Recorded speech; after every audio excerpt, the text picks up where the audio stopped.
Alô pessoal, mais uma vez aqui com você, fala Valdeir Carvalho, dizendo que é sempre muito bom nós estarmos juntos aqui nas nossas redes sociais e também pela nossa rede União de Rádios, a rede que chegou para ficar, a Rádio Metrópolis, a rádio que toca o seu coração. Sempre muito bom nós estarmos trocando essa energia, trocando informações, trocando experiência e tendo amadurecimento. Então, muito obrigado aí pela amizade de sempre. E mais uma vez, nós vamos falar sobre o futebol, porque eu estou observando e mais uma vez preocupado não só com a situação do Vasco dentro de campo, mas também com a situação do Vasco fora de campo. A política do Vasco, a política no Vasco ainda é uma política perniciosa, ela é perniciosa ao clube. Porque a gente observa os outros clubes, a situação política, quando se tem eleição, o pós-eleição, mas a gente não vê nos outros clubes o que se vê no Vasco da Gama. É vergonhoso, é deprimente a gente observar como que a política ainda atrapalha o Vasco da Gama. O problema do Vasco não é só em campo. O problema do Vasco é fora do campo e é na política, e é uma política que não amadurece. Ali, quanto pior para os políticos do Vasco, quanto pior, melhor. Para essas aves de rapinas, melhor. O negócio é causar no Vasco o caos. O Vasco é um clube que ele não tem paz, ele não tem sossego. E se o Vasco tiver uma sombra de sossego, a política no Vasco vai fazer de tudo para poder atrapalhar. Por que eu estou falando isso? Ontem, no jogo do Fluminense, pela Copa lá Sul-Americana, contra a União Espanhola, o time do Fluminense foi com o time reserva. O próprio técnico Renato Gaúcho não viajou com o time, ficando aqui no Rio de Janeiro. Ele não viajou com o time reserva, ficando no Rio de Janeiro, aqui com o time titular, se preparando para o clássico do final de semana contra o Botafogo. Durante o andamento do jogo do Fluminense, a matéria veio falando o seguinte: olha, a decisão de enviar o time de reserva do Fluminense para esse jogo contra o União do Chile, União, é isso mesmo? Deixa eu ver aqui. É isso mesmo, União Espanhola contra a União Espanhola, foi uma decisão tomada entre o Mário Bittencourt, presidente do Botafogo, e a comissão técnica. Foi uma decisão conjunta. Tanto o presidente do Fluminense, quanto a comissão técnica do Fluminense, Renato Gaúcho, concordaram que o time que iria jogar seria o time reserva, o time do Fluminense. E assim foi feito. E quem estava lá à beira do campo, como treinador, era lá o auxiliar do Renato Gaúcho. E isso foi tomado em decisão conjunta. Ou seja, houve uma conversa, houve uma harmonia, houve um equilíbrio. O Fluminense foi lá para o Chile, jogou, saiu perdendo, estava perdendo por 1-0, e aos 48 minutos do segundo tempo, consegue o gol de empate em um chute sensacional lá do jogador do Fluminense. Então o Fluminense consegue um ponto fora de casa, o Fluminense soma 7 pontos e está na liderança do seu grupo, do grupo F. O Fluminense está com 7 pontos e o Once Caldas vem em segundo com 6 pontos. Então, Veja como que funciona a política dentro do Fluminense. Teve as eleições, continua o Mário Bittencourt, mas você não vê. O Fluminense passou por uma situação também difícil no ano passado, conseguiu aquela Libertadores de 2023, saiu Fernando Diniz, Mano Menezes, teve toda aquela crise envolvendo o Marcelo e o Mano Menezes. Aí agora teve essa crise envolvendo Mano Menezes e Thiago Silva, mas ninguém viu um cenário, um terremoto no Fluminense. Todas as decisões, mesmo com a saída do Marcelo, aí depois a saída do Mano Menezes, antes também com os resultados que o Fernando Diniz vinha obtendo, você não tinha esse cenário que existe, esse cenário no Vasco da Gama. Não se tinha esse cenário no Fluminense. O Fluminense conseguiu escapar do rebaixamento no último instante, lá no último jogo, mas você não via esse cenário no Fluminense que a gente vê no Vasco. O Fluminense fez o seu planejamento, tirou o Mano Menezes, contratou Renato Gaúcho pagando R$1,5 milhão de reais, R$1,5 milhão é o salário do Renato Gaúcho. A gente não sabe como o Fluminense consegue pagar esse salário e ter esse time com alguns nomes ali de peso ainda no Fluminense, mas existe uma estabilidade no Fluminense. Você tem uma estabilidade no Fluminense. O Flamengo também vai pelo mesmo caminho. Tivemos agora as eleições, saiu a diretoria que estava lá na presidência, o senhor Marco Braz, saiu todo mundo, entrou a oposição, que está tomando as suas decisões. Felipe Luiz foi mantido, Gabigol saiu, mas ninguém vê esse clima, essa guerra lá também no Flamengo. Perdeu aquele jogo da Libertadores aqui no Maracanã, perdeu para o time do Central Córdoba aqui no Maracanã, o Flamengo. Tudo tranquilo, fez o jogo contra o Vasco, empatou em 0-0. O Vasco conseguiu se impor contra o Flamengo. Segundo tempo, é o que acontece mesmo com o Vasco. O Flamengo viajou lá para o Equador, enfrentou a LDU, empatou, tá tudo tranquilo lá no Flamengo. Ninguém está contestando ou batendo no técnico Felipe Luiz. O Botafogo, ano passado, campeão brasileiro, campeão da Libertadores, começou a temporada de 2025 vendendo Almada, vendendo Luiz Henrique, começou a temporada perdendo os principais títulos. John Textor deu a declaração falando que para ele o campeonato só iria começar em abril. Tudo tranquilo lá no Botafogo. Foi derrotado ontem pelo Estudiantes, tem 3 pontos, corre grande perigo de não se classificar para a próxima etapa da Copa Libertadores. Com certeza vai ficar em terceiro e depois vai disputar aqui um play-off com um time que também vai ficar em segundo, dependendo do grupo, na Copa Sul-Americana. Aí vai ter esse play-off com o terceiro da Libertadores contra o segundo da Sul-Americana, para poder entrar para as oitavas de final.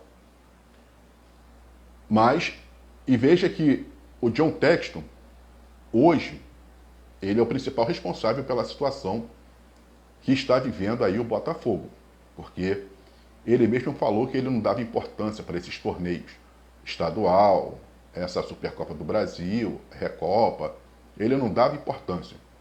Ele falou que o calendário para ele só iria começar no meio do ano. Já estamos chegando ao meio do ano e o Botafogo está vivendo essa fase. Ele sendo o dono da SAF, do Botafogo, Tá lá, tudo tranquilo, né? Deve fazer as contratações, mas você tendo que chegar e arrumar o time no andamento das competições, a gente sabe no que vai dar. John Textor sabe como que é o futebol brasileiro, as cobranças, não importa o tamanho da torcida, sempre se terá cobrança. Mas está lá, um cenário praticamente tranquilo lá no Fluminense. Sim, a torcida está bolada com o técnico, Renato Paiva está cobrando. Botafogo tem praticamente o mesmo sistema que o Vasco, não tem uma definição legal de jogadas, e sempre quando substitui não muda o esquema técnico, ele sempre vai chegar e vai mudar os jogadores, trocar peça por peça, então isso vem contestando muito o trabalho do Renato Paiva, mas está lá, está na maior tranquilidade. Aqui no Vasco, a situação é outra. Aqui é terra realmente arrasada. Tem que ter um cenário de terra arrasada. Aí vem agora o seu Euriquinho, o filho do Eurico Miranda. Ele dá uma entrevista a um podcast, fala sobre as condições da contratação do Lloyd Augusto, que realmente é uma contratação que tem que ser realmente até falada, mas não tem como você querer julgar ali ou querer colocar algumas dúvidas com relação ao trabalho do Pedrinho quando se refere à sua honestidade. Chegar e você contestar o por causa de quê? Que alguns jogadores da base não estão no grupo profissional, até entendo, e entendo que o Pedrinho esteja querendo fazer um trabalho melhor de maturação na base, e está fazendo. Está fazendo. Mas daí, você dá uma entrevista e tentar botar um cenário complicado no Vasco, com declarações, a gente fica olhando assim e pensa, poxa, já querem novamente tumultuar o ambiente no Vasco. Pedrinho tem seus erros? Tem seus erros. Mas acertou e muito quando resolveu tirar a 777 do Vasco. Infelizmente, ele confiou em pessoas que depois o traíram. E outra coisa também, Pedrinho vem tentando manter um equilíbrio financeiro. Isso é importante para um clube, ainda mais nos tempos de hoje. Credibilidade, informações, você ter transparência na sua administração. Isso até para futuros investidores que precisam entender como que funciona a nova gestão. Porque anteriormente, isso o seu Euriquinho não comentou, as gestões do Vasco eram gestões contestadas, não tinham credibilidade e sempre se tinha ali aquele receio de possíveis manobras dentro do Vasco. Haja visto algumas eleições no Vasco, aonde que o candidato que foi realmente o vencedor perde nas urnas. Ele vence nas urnas, mas perde fora das urnas. É impressionante isso daí. E o Euriquinho também esqueceu de falar que o Vasco foi também à Série B com o seu pai, Eurico Miranda. Entendo a importância do Eurico Miranda no Vasco, da sua presidência também, lógico, mas o Euriquinho esqueceu de comentar e de falar que o Vasco foi rebaixado com o Eurico Miranda, quando o Eurico Miranda dizia que com ele o Vasco nunca com o Eurico seria rebaixado, e o Vasco foi rebaixado com o Eurico, quando também o Eurico Miranda insistiu em manter aquele técnico retranqueiro, daquele Celso Roth, uma contratação horrível para o Vasco da Gama, de um treinador, que por onde passou, eu sempre falo, eu tinha horror ao sistema do técnico Celso Roth, que foi mantido praticamente até a etapa final. Eu nunca esqueço daquele jogo em São Januário, e Celso Roth era o técnico do Vasco, contra o Coritiba, Vasco jogando de forma ridícula, péssima, retrancado, sofrendo a pressão do Coritiba, e aos 48 minutos do segundo tempo, o Coritiba mete um gol no Vasco e ali praticamente sacramenta o rebaixamento do Vasco. Olha, eu acho que isso foi por volta. Eurico chegou em 2000, voltou, acho que foi 2000, voltou em 2014, montou aquele time de 2015, 2016, e a gente foi rebaixado com o Eurico Miranda foi em 2016. 2016. E eu não esqueço desse jogo, que eu estava lá no Cesarão, em Santa Cruz, ouvindo o jogo do Vasco, e foi terrível o resultado, porque eu estava vindo do trabalho e, infelizmente, naquela época, eu vinha por Santa Cruz, escutando o jogo e sofrendo com o Vasco. Tomamos um gol aos 48 minutos do segundo tempo, tudo por causa do sistema retranqueiro, o Celso Roth, que não mudou o esquema do Vasco, vendo o Vasco sofrer para o Coritiba. E o Vasco foi rebaixado e o Coritiba permaneceu na primeira divisão. E isso, o Euriquim nunca comentou, nunca falou. Euriquim nunca falou também que algumas atitudes do próprio pai dele colocou o Vasco em situações difíceis. Como foi aquele caso de botar o SBT na camisa, 2 anos de asfixia que a Globo empurrou no Vasco. Foi uma decisão complicada, comprometeu as finanças do Vasco. Algumas atitudes que faziam com que patrocinadores não acreditassem na gestão do Vasco, não investissem no Vasco da Gama. Isso o Euriquim não falava. Atitudes que também resultaram, e muito, na condição que o Vasco passou a enfrentar. E também depois teve aquela manobra na eleição, aonde o Alexandre Campelo, que estava lá na chapa de um outro candidato, Júlio Brandt, ele estava na chapa do Júlio Brandt, na última hora, o senhor Alexandre faz lá um acerto com o Eurico Miranda, e da noite para o dia, em um golpe que foi dado no Vasco, o Alexandre passa a ser o presidente do Vasco, e uma tragédia também de administração. O Vasco da Gama, uma tragédia de administração, que nos levou novamente à segunda divisão, com o seu Campelo. Jorge Salgado depois veio, e o Vasco nem conseguiu subir. Ficamos 2 anos na segunda divisão, que o Jorge Salgado fez aquele péssimo trabalho. Isso tudo, somando, prejudicou o Vasco. Isso prejudicou e muito ao Vasco, que estava numa situação até financeira difícil. Aí entra o Pedrinho, que está tentando resgatar um pouco da credibilidade do Vasco. Tá certo? Que a torcida, nós temos que fazer um planejamento. Você tem que ter um time para poder disputar os campeonatos. É igual quando se chega e fala, todo mundo sonha em disputar a Sul-Americana. Vamos disputar para ser campeão e, se não conseguir, pelo menos ficar ali na zona para a classificação da Libertadores.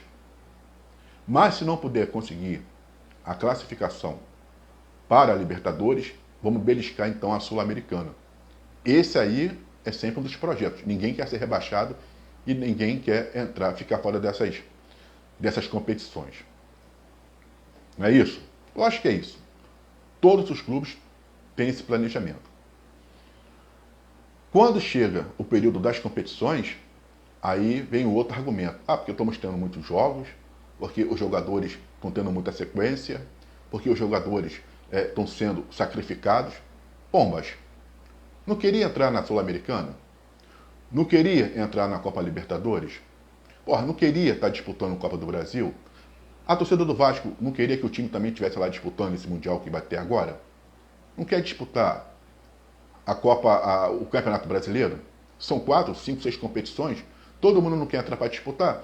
Então, se quer disputar, por que não se tem um planejamento? Se as competições são, muitas vezes, intensas, você tem que ter um plantel bom no time para que você possa trabalhar durante os campeonatos. Não é verdade? Isso é uma verdade. Agora todo mundo chia, o calendário, mas na hora todo mundo quer entrar nas competições. Mas para entrar você tem que ter um planejamento, tem que ter um time, sabendo do que vai se acontecer. Embora se tenha as limitações. Lógico que o Pedrinho ainda está no primeiro ano da sua gestão, não é também do dia para a noite que ele vai transformar o Vasco num oásis. Agora, a gente vê o que nós temos vistos e alguns criadores de conteúdos se prestando a um papel sujo de ficar criticando, tumultuando o ambiente, provocar um caos, pô, aí é difícil. Porque tudo que o Vasco precisa nesse momento é de uma união e é de uma tranquilidade. Para que o Vasco possa seguir o seu caminho, esse caminho que já vem sendo tumultuado há 25 anos. 25 anos que o Vasco vem sofrendo com essas questões aí políticas, essas guerras dentro do Vasco, essas brigas. Haja visto em 2008 a briga no que rendeu entre Eurico Miranda e Roberto Dinamite.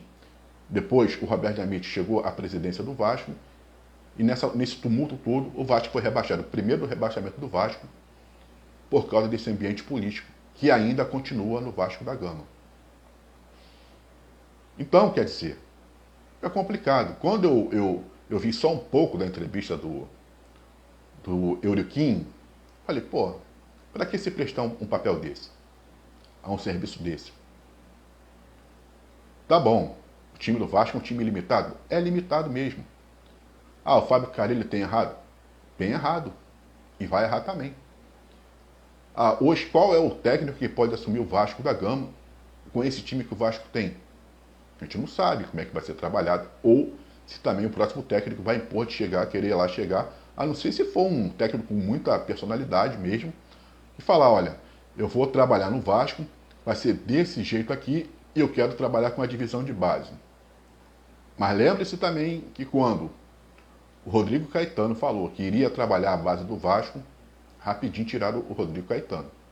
Então tem coisas também que a gente não tem informações, que não deixam e não permitem com que esses jogadores da base venham também logo de imediato para o profissional. A gente cobra muito até do técnico Fábio Carille, como cobramos de outros, ou por causa de que não trabalhar com a base.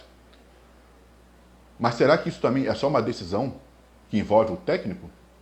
Ou a diretoria? Ou também você tem empresários que não permitem que esses jogadores subam ao time profissional e queiram vender logo de imediato, sem que ele passe pelo profissional? Tudo isso tem que ser questionado. Tudo isso tem que ser debatido. Mas não no intuito de afundar o Vasco da Gama. Tudo que o Vasco hoje precisa é de paz, é de sossego, é de tranquilidade. O Vasco não precisa mais de terra arrasada, de brigas. O que o Vasco precisa é da união dos vascaínos. Mas tem uns e outros que insistem em não ter a união. E fica nesse partidarismo envolvendo o Vasco da Gama em uma situação difícil e que às vezes o clube nem consegue trabalhar. O Pedrinho está conseguindo sim pagar os salários, manter as finanças do Vasco ali em dia, está dando um jeito dele, não se tem informação ou reclamação de atraso de salários dos jogadores, dos funcionários, não se tem essas informações, ou a não ser que estejam querendo que esse período volte ao Vasco da Gama, onde se atrasava salários, funcionários, também dos jogadores, e aí com isso você tenha movimentos para boicotar o Vasco, os jogos do Vasco. Os jogadores não queiram jogar. Por quê? É como o Pedrinho vem falando. Eu não ganho nada para poder falar aqui, como a gente está falando do Pedrinho. Mas entende o trabalho do Pedrinho. E é como ele fala. Se nós não tivermos as nossas contas em dias, se a gente não pagar com responsabilidade, os próprios jogadores, eles conversam um com o outro e procuram saber como que está a condição, se está recebendo, se está pagando direitinho, se está recebendo direitinho, as condições de treinamento, como que está o ambiente no Vasco. Isso, né, a gente sabe que isso funciona. E hoje, quando o jogador fala, não, pode vir para cá que a situação é outra, né? Tá tudo muito diferente, fomos recebendo em dia, a estrutura hoje está boa de condição de trabalho, nós temos um presidente de fato que mostra uma transparência, isso que tem que ser, né, muito elogiado também e incentivado, está sendo contestado. Está sendo contestado. E aí quer que passe qual a visão? Quer que o Pedrinho faça o quê? Deixe de pagar? Ah, que ele faça aí contratos absurdos e coloque o Vasco depois numa situação difícil, até financeira, e possa comprometer mais para frente o futuro do Vasco? Ah, mas está sendo feito um trabalho muito bom, que muita gente está reconhecendo na divisão de base do Vasco. Tá, pô, mas está plantando para colher depois. Revelações que estão lá na divisão de base do Vasco, se bem que essas revelações não fizeram um bom campeonato estadual. Quando, né, a gente viu o Sub-20 do Vasco jogando 4 partidas, também não teve aquele êxito. E muitos começaram a cobrar, cadê o time profissional, profissional, né? Quando botou ali a base do Vasco para poder disputar pelo menos 4 primeiros jogos dentro do estadual. Mas agora tá nessa. Pô, e cadê a base? Né? Como é que está a base? A base está sendo trabalhada. Existem promessas no Sub-17, no Sub-20, que com certeza depois serão alçadas ao grupo profissional. Esse grupo está sendo trabalhado e depois, com certeza, sim, irão subir. Agora, isso tudo faz parte de um planejamento e precisa deixar o planejamento acontecer. A situação do Vasco, ela é difícil na Copa Sul-Americana? Dificílima. É dificílima. Porque se o Vasco ficar em segundo lugar, o que não é nada bom, no play-off, ele vai ter que disputar com o time que ficou em terceiro lugar, que está vindo lá da Copa Libertadores. Então, para ele passar para as oitavas, ele vai ter que disputar com o time que está vindo lá da Libertadores, que ficou em terceiro lugar, que vai disputar com o segundo de tal grupo aqui na Copa Sul-Americana. Então, quer dizer, é necessário deixar o Vasco quieto, trabalhar tranquilo, o Vasco ali poder seguir o seu rumo e tentar ajudar, porque eu acredito que o Felipe, que tem ali a sua origem vascaína, a sua pele vascaína, o Pedrinho também, eles estão pensando no Vasco, querem fazer um bom trabalho e vão fazer um bom trabalho. Só que precisa de tempo, isso não é uma coisa que ela vai, você tem que plantar. Essa experiência que o Flamengo hoje está vivendo, desse time, eu lembro quando, eu sempre falo isso, em 2015, eu escutei a entrevista do Bandeira de Melo em uma rádio aqui do Rio de Janeiro, na Rádio Tupi, do Rio de Janeiro, e ele falou do planejamento do Flamengo. Falou, olha, no momento nós vamos só entrar para disputar as competições sem pretensão de ser campeão em nada. Estamos fazendo um trabalho que daqui a 5 anos é que o Flamengo vai começar a conquistar títulos. Olha, foi bater e valer, mas foi bater e valer. Ele começou o trabalho dessa recuperação financeira do Flamengo, de toda uma reestruturação do Flamengo. Isso foi em 2015, quando ele começou essa reestruturação. E em 2019, o Flamengo começou a mostrar os resultados. Sendo campeão, Flamengo tendo um técnico como o Jorge Jesus, toda uma estrutura, mas isso levou de 4 a 5 anos. 4 a 5 anos, não foi assim, de uma hora para outra. De 4 a 5 anos levou esse tempo. Ah, mas nós já estamos 25 anos esperando. É um outro trabalho que está iniciando. Então tem que esperar. Hoje todo mundo, mas porque o Flamengo, 4 a 5 anos. Nesse período sofreu também. Sofreu e sofreu muito. Mas eles tiveram lá uma tranquilidade para implementar esse modelo de gestão. E que precisa ser implementado também no Vasco. Agora, daí a gente observar que essa parte política, que é a oposição do Vasco, ainda atua de forma a tentar tumultuar o ambiente no Vasco, aí a gente só lamenta. Porque o Vasco é um clube gigante, tem uma torcida maravilhosa, que hoje ela é cantada, essa torcida do Vasco, ela é cantada e decantada nos 4 cantos do mundo. Hoje todo mundo se rende à torcida do Vasco, fala da torcida do Vasco, é só elogio à torcida do Vasco. Até o Thiago Life, que narrou o jogo do Vasco no SBT, na terça-feira, pela Sul-Americana, elogiou a torcida do Vasco. Ele também fez uma declaração ao Vasco pela uma campanha que o Vasco aí fez na administração do Pedrinho, sobre aí um problema que se tem o filho do Thiago Life, e o Vasco foi lá e apoiou, que o Vasco está sempre envolvido nessas campanhas. Quando se fala em questões sociais, o Vasco é exemplo para todo mundo. E ele foi emocionadamente, agradeceu o apoio do Vasco, e ele na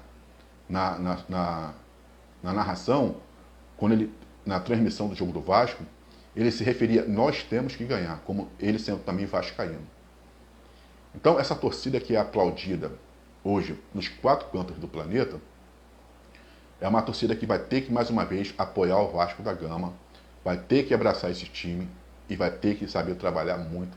É complicado? É, mas precisa dar um tempo para que esse trabalho também venha a se ter uma maturação e que em breve nós possamos colher os frutos, colher aí os resultados que estão sendo plantados agora. Mas para isso é necessário fechar, né, o Vasco, proteger, blindar o Vasco da Gama dessas aves de rapinas, para que o Vasco volte àquela glória que ele sempre teve de ser campeão e, com muito mérito também, dá muita alegria para a sua torcida. Eu sou o Valdeir Carvalho, um forte abraço, estamos juntos, esteja com a gente nas nossas redes sociais e até uma próxima. Forte abraço para todos, beijão no coração e tamo juntos, sempre.